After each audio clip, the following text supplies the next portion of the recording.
High বন্ধুরা, কেমন আছো? আমি ভালোই আছি। তো চলো, আজকে কিন্তু ব্লগ বানাচ্ছি না, আজকে বানাচ্ছি একটা রেসিপি।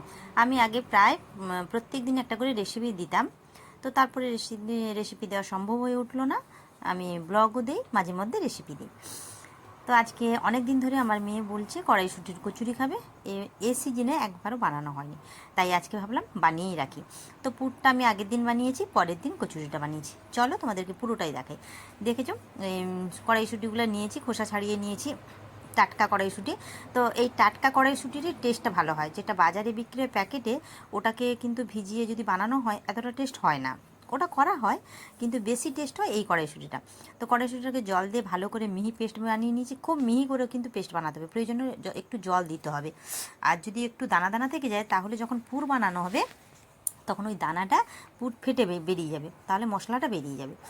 ওই কারণে একটু জল দিয়ে ভালো করে পেস্ট করতে হবে। দেখে বুঝতে পারছো কীভাবে পেস্ট বানিয়েছি। তো এভাবে এরপরে আমি আদা আর কাঁচা লঙ্কা একবারে পেস্ট বানিয়ে নিলাম। সেটাকেও মিহি পেস্ট বানাতে হবে, আদা আর কাঁচা লঙ্কা।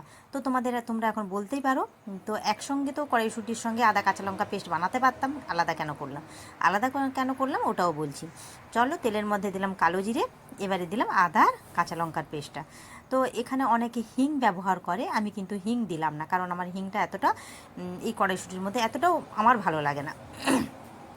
তো চলো, এবারে কি করলাম, আদাটা কাঁচা লঙ্কাটা যখন একটু কাঁচা গন্ধটা বেরিয়ে গেল, তখন আমি কি করলাম, এর মধ্যে কড়াইশুঁটি যে পেস্ট করে রেখেছি ওটা দিলাম।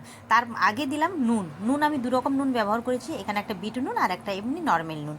তো দুরকম নুন ব্যবহার করলে ওটার টেস্ট ভালো হয়। তোমরা চাইলে একরকম নুনও ব্যবহার করতে পারো, একরকম মানে এমনি নুন, শুধু বিট নুন কিন্তু ব্যবহার করো না। নাহলে অল্প অল্প বিট নুন দিও, আর এমনি একটু নুন দিও, দিলে ভালো লাগবে। আর তার সঙ্গে দিলাম চিনি। এবারে চিনি দিয়েছি, চিনিটা কিন্তু আমি আগে দিয়ে দিয়েছি, কারণ চিনিটা একটু গলবে, না হলে কী হবে, দানা দানা থেকে যাবে। তো ওই কারণে চিনিটা আমি একটু আগে দিয়ে দিয়েছি। এবারে ভালো করে, খুব ভালো করে ওটাকে পুরটাকে শুকনো শুকনো করতে হবে, যতক্ষণ না ড্রাই হচ্ছে। যখন শুকনো শুকনো হয়ে যায়, এটা তো একটা এতটাই ড্রাই হবে না, কড়া থেকে ছাড়বে না। এর মধ্যে এবারে আমি কি করলাম, তার মধ্যে একটু ছোলার ছাতু ছড়িয়ে দিলাম। ছোলার ছাতুও প্রায় 2-3 চামচ, 2-3 চামচ, 5 চামচ এইরকম, তোমাদের প্রয়োজন মতো তোমরা ব্যবহার করবে। তো যখন ভাজা ভাজা হয়ে যাবে, তো তার আগে বলে রাখি, আমি যে করেছি এটা কিন্তু সর্ষে তেলে করেছি। এখানে তোমরা সাদা তেলও ইউজ করতে পারো, কিংবা ঘি দিয়ে করতে পারো। আমি মশলাটা এখানে কিন্তু এবারে সর্ষে তেলে করলাম। প্রতিবারে আমি কিন্তু সাদা তেলে বানাই, সঙ্গে একটু ঘি দিই, কিন্তু এবার আমি সর্ষে তেলে করলাম, কারণ টেস্টটা কেমন হয় সেটা জানার জন্য। টেস্ট কিন্তু ভালোই হয়েছিল, সর্ষে তেলেও করে দেখতে পারো। তবে কিন্তু একটু এই মশলাটা করার সময় তেলটা মোটামুটি একটু দিতে হবে, কারণ কড়াইশুঁটিটা ভাজা হবে, তো নাহলে সবুজ গন্ধ থেকে যাবে। একসঙ্গে যদি আমি আদার কড়াইশুঁটি একসঙ্গে পেস্ট করতাম, তাহলে কি হতো, আদার গন্ধটা থেকে যেত, কাঁচা আদা আর লঙ্কার গন্ধটা থেকে যেত। ওই কারণে আমি আলাদা আলাদা পেস্ট করেছি। তো দেখো, এবারে পরের দিন ওটা আমি রেখে দিয়েছিলাম। তো এবারে পরের দিন ময়দাটা মাখলাম। ময়দাটাও যে মেখেছি না, মানে একটু গরম জল দিয়ে মেখেছি, অল্প ময়ম দিয়েছি, গরম জল দিয়ে মেখেছি, একটু নুন দিয়ে, আর কিচ্ছু দেইনি কিন্তু। তো এবারে আমি পুর বানাবো। পুরটাকে নিয়েছি, পুর না, এবারে আমি কড়াইশুঁটি যেটা মেয়ে নিয়ে ওটা বানাচ্ছি। দেখো, লাচি করে নিয়েছি, ছোটো ছোটো করে লাচি করে নিয়ে এবারে পুর দিয়ে ভরছি। কীরকম দেখো, আমি কিন্তু হাতে মানে কোনো গোল করে আগে থেকে রাখিনি, এবং ময়দাটা যে মেখেছি একটু নরম ধরনের মাখতে হবে, খুব টাইট করা যাবে না।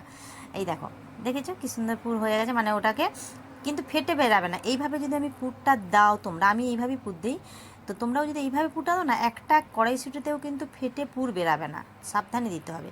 তো দেখো কীরকম দিচ্ছি, পুরটাকে হাতে শক্ত করে একটু গুঁড়া করে নিচ্ছি, একটা লাড্ডুর মতো করে নিলাম। এবারে ওই হাতে যখন পুরটা দিলাম, দেখো কীভাবে ঢুকাচ্ছি, দেখো মন দিয়ে দেখো, কিন্তু তোমরাও পারবে। তো মাঝখানে আমার মেয়ে এলো মুখ মুজবে বলে, ও আমি শাড়ির আঁচলটা দিয়ে দিলাম। তো দেখো, তোমরা একটু মন দিয়ে দেখো, এইভাবে যদি মুড়ে থাকো, তাহলে কিন্তু একটা পিঠে মানে একটা পুর বেরাবে না। নাহলে কি হয়, পুরটা বেরিয়ে যায়। তো এবারে কিন্তু বেলতে হবে একটু মোটা করে, খুব পাতলা করে কিন্তু বেলা যাবে না, একটু সাবধানে তেল দিয়েও বেলতে পারো, কিংবা গুঁড়ো ময়দা আটা দিয়েও বেলতে পারো। তো এটা আমি ময়দা দিয়ে বানাচ্ছি, এখানে আটা দিয়ে তোমরা বানাতে পারো, কিন্তু ময়দা দিয়ে বেশি টেস্ট হয়, আটা দিয়েও বানাতে পারো। তো যাই হোক, এবারে আমার অলরেডি বেলা হয়ে গেছে, একদম মানে আমার যা বেলছে আমি ওগুলোকে পুর ঢুকিয়ে দিলাম। এই দেখো কীরকম বেলা হয়েছে। তো এবারে ভেজে নেব গরম গরম কড়াইশুঁটির কচুরি। তোমরা যদি খেতে চাও তো জানিও, চলে এসো আমার বাড়ি। তো যাই হোক, পুরো ভিডিওটা দেখার জন্য অনেক ধন্যবাদ তোমাদেরকে, আর কেমন লাগলো ভিডিওটা একটু জানিও। তবে আজকের ভিডিওটা একটু বড় হয়ে গেছে, এখন বাই, পরের দিন আবার দেখা হচ্ছে। সঙ্গে থেকো, ভালো থেকো, সুস্থ থেকো।